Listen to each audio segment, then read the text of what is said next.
자, 트럼프 대통령이 한국에 25% 관세 부과를 발표했습니다. 트루소셜에 게시물을 올렸는데 한국의회가 양국이 체결한 무역협정을 법제화하지 않았다라는 이유로 한국산에 대한 제품 관세를 25%까지 올리겠다고 위협을 했습니다. 새로운 관세율은 자동차, 목재, 의약품, 기타 모든 상관세에 적용이 될 예정이라고 합니다. 하지만 여기서 제일 중요한 것은 위협이라는 겁니다.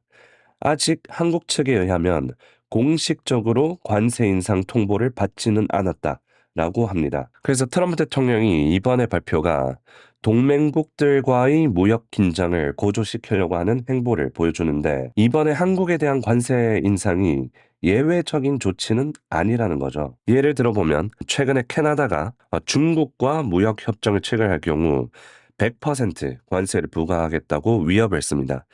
현재 경제학자들은 4분의 1 확률로 트럼프가 100% 관세를 부과할 수 있을 거라고 보고 있고요. 그리고 그린랜드 관련해서 방해를 한다면 유럽 국가들에게 새로운 관세를 부과하겠다라고 위협을 했었습니다. 그리고 그 바로 다음 날 유예를 시켰었죠.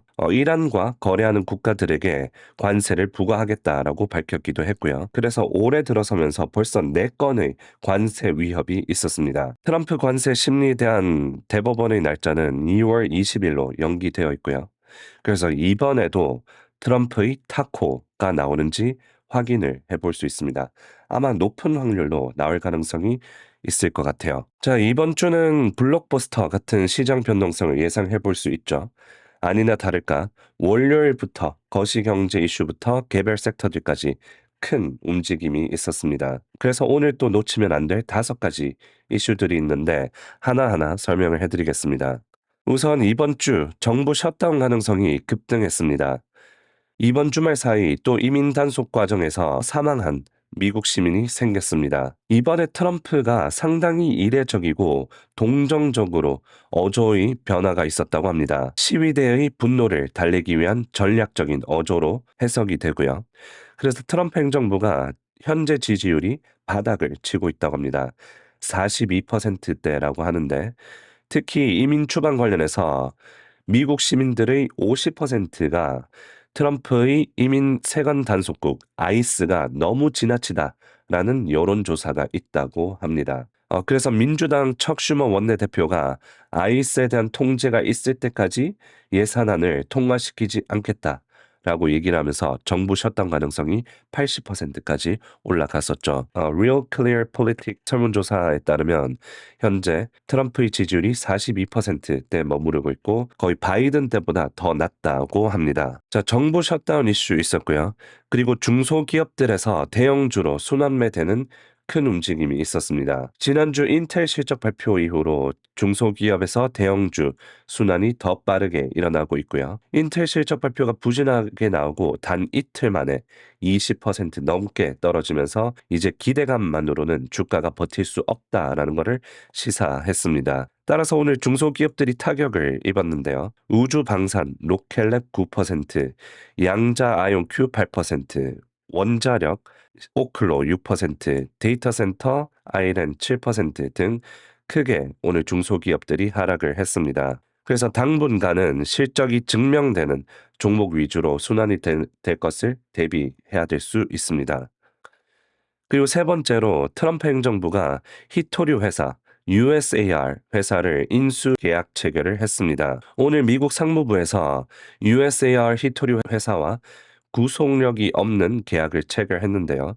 15억 달러 규모의 민간 투자가 포함된 계약이 체결되었습니다. 그래서 히토류 채굴, 가공, 금속 제조 및 자석 생산 등 전반적인 공급망 구축에 사용이 되고 트럼프 행정부의 기조는 이러합니다. 전 세계 히토류 공급을 장악한 중국의 지배력에 도전하고 미국의 핵심 광물 자립도를 높이는 정책을 펼치고 있습니다.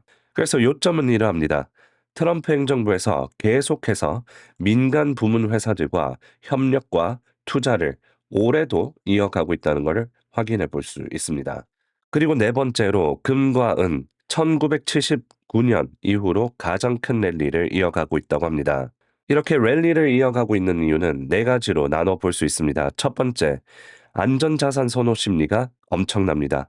최근에 트럼프 행정부의 공격적인 외교, 베네수엘라, 그린랜드 관련해서 그리고 오늘 정부 셧다운 우려까지 불안한 정세에 안전자산으로 돈이 몰렸습니다. 금리 인하 기대감이 있습니다. 트럼프가 원하는 연준 의장이 되면 금리를 크게 내릴 거라는 기대감으로 금리가 낮아지면 이자가 없는 금 그리고 은이 보유하는 데 기회 비용이 줄어들면서 가격 상승의 원동력이 됩니다.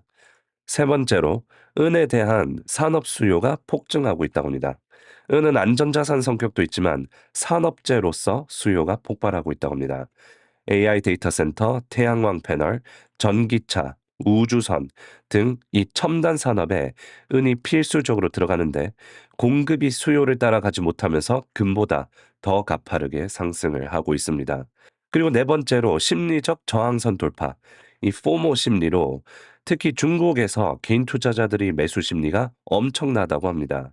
터키와 인도와 같은 국가에서도 개인 투자자들이 은을 확보하기 위해서 추가 웃돈을 주고 프리미엄을 지불하고 전례 없는 수요다라고 합니다. 두바이에 본사를 둔 금괴 업체 퍼블릭 골드 총괄 매니지먼트가 얘기하길 지금까지 본 적이 없는 최고 수요다라고 얘기를 했다고 합니다. 자, 그래서 오늘 5가지 이슈를 살펴보았습니다. 이번 주 블록버스터 같은 시장 변동성을 예상해 볼 수 있고요. 이제 내일부터 장 끝나고 텍사스 인슈먼스, 시게이트 실적 발표가 있습니다. 그리고 수요일에는 ASML, 마이크로소프트, G 베로노바, 메타, 테슬라, 램 리서치, 서비스나우, 셀레스티카 실적 발표가 있고요. 그리고 수요일에 또 FOMC 제롬 파월 연준 의장이 나옵니다. 자, 그래서 요약을 하자면 오늘 놓치면 안 될 5가지 이슈들이 있었고요.